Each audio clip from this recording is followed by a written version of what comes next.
live now to New Hampshire, where MaryAlice Parks joins us. MaryAlice, tell us where you are and who you are with.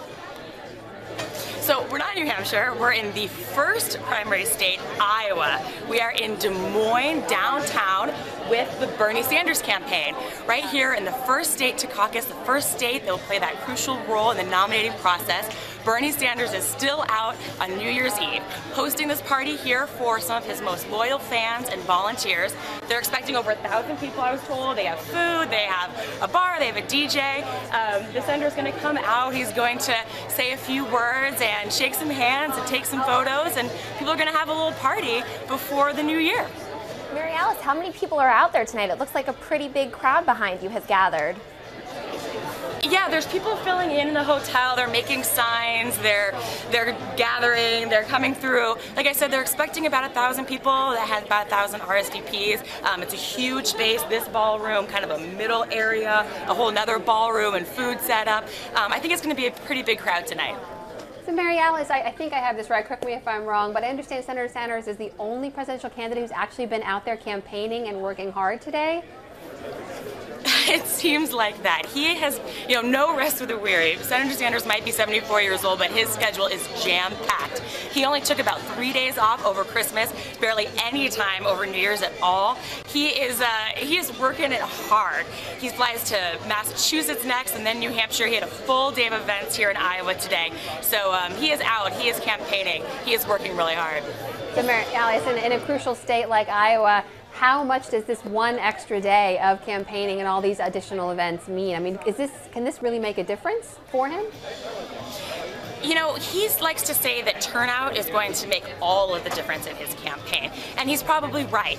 We know that some of the demographics that like him, like college students, independents, are also the voters that have a hard time getting to the polls, who tend to be some of the most unlikely voters. So if these extra events really gin up enthusiasm and help organize and help make sure that people have plans for getting to the caucus, it could make a difference. It's hard to know whether one or two more events, especially on a holiday, could really make all the difference. But his thinking is the more the better.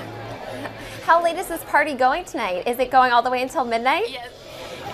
No, it's not. So Bernie's not going to be here actually to do the end of the year countdown. The party's going to go until about 9 o'clock, we're told, and then I think he's actually getting whisked off back home to Burlington. He's going to have tomorrow off before events in Massachusetts.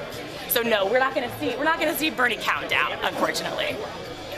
So MaryAlice, give us, you've been covering his campaign and been checking in with us over the last several weeks on the campaign 2016 front. So give us a little bit of a preview, what we can expect as we move into 2016 when it comes to the Sanders campaign and the Democratic field as a whole.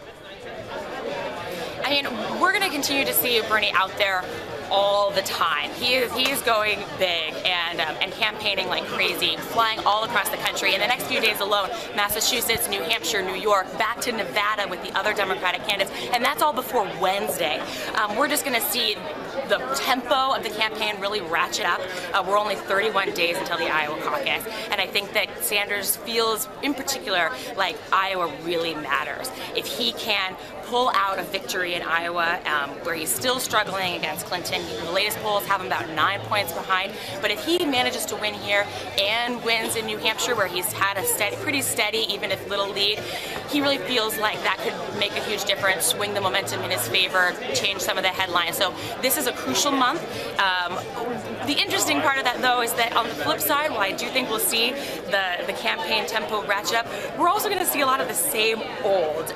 Senator Sanders has a remarkable ability to stay on message. I can't tell you how many of these events I go to, and it is his message, his script, his speech, day in and day out. He has the topics that he likes to talk to, and he is talking about his topics with his people day in and day out. So I'm not sure if we're going to see necessarily any new language or new tone. We're just going to see a lot more of him. MaryAlice, you've been to a lot of his events, but I understand you've also been to his home. What was that like? I have up in Burlington, in a kind of a quiet, sweet neighborhood, a very calm street. There's Bernie Sanders signs, yard signs, all leading up. He's extremely popular in his hometown of Burlington. We actually went there for an interview with his wife, Jane, and I was struck by how unassuming the whole thing was. You know, when we arrived, she was chatting with one of her staffers and me about they're getting ready, they're turning on the music, we're getting closer to the party. She was chatting about which jacket she should wear for the interview, and when one of the neighbors started mowing the lawn and we were worried about the loud noise, she just went tromping through the yard, through the mud to go talk to the neighbor. It was very interesting to have a wife at this level, so casual and conversational with her neighbors and with us. And the house too, the very sweet house. I remember boxes of tea on the kitchen counter and lots of family photos on the fridge.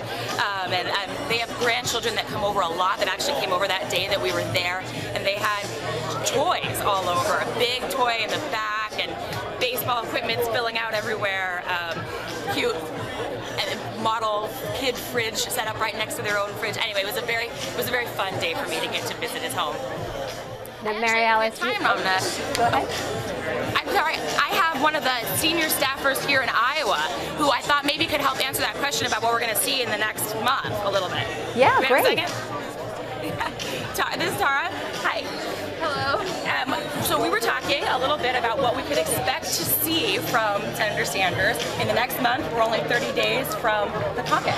I think you're going to see him a lot more in Iowa, and I think you're going to see continued excitement in these events.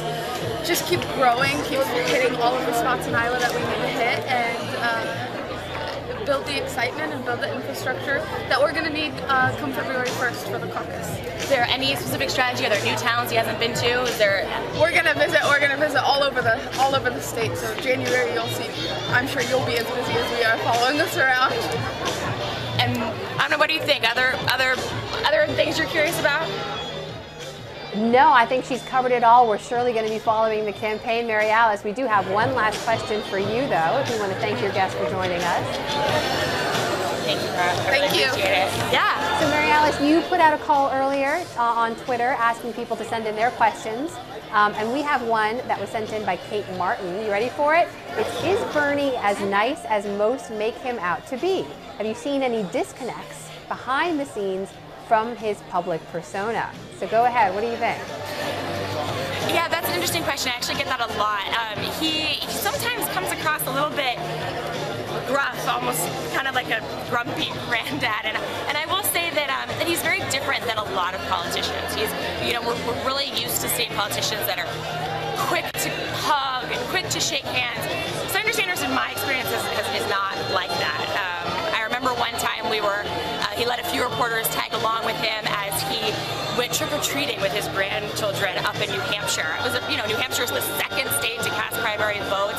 It was a really sweet moment, him there trick-or-treating with his grandkids. I was expecting a candidate who was sort of going to be boisterous, sort of campaigning as he went along, and instead, the senator barely introduced himself. People would obviously recognize him, came up squealing to take selfies, and in which case he would oblige and take pictures, but he would knock on doors with his grandkids and not even say his name. He's kind of a speak if spoken to type on the trail, but he's also understands that he is so popular right now, especially with young people. And so there's also times, especially when he has a really excited crowd, a really young excited crowd, when I see that change a little bit. Just a few days ago we were in Nevada, and after the event finished, there were a lot of young people. It was a house, it was a more informal setting, and he said, almost like Santa Claus, he said, "Okay, who needs a selfie?" And suddenly he took tons and tons of selfies till every single person there had a photo with him. So he's an interesting kind of politician. He's different than most, and that's been really, really fascinating, a part of this unique story, watching him grow. That is ABC's MaryAlice Parks live for us in Iowa. MaryAlice, I can't let you go without asking, how are you going to be ringing in the new year in Des Moines tonight? I don't know. That's a good question. There's a lot of reporters here tonight. There's other embeds that obviously live here now in Iowa, getting ready for the Iowa caucus. I don't know. We'll probably find a bar if this event finishes. Count down the new year. Find a bar, find a way to relax. MaryAlice Parks always working so hard for us here at ABC News. And of course, we're going to be checking in with you as 2016 rolls in and the campaign continues. Happy New Year, my love. Happy New Year. Thanks.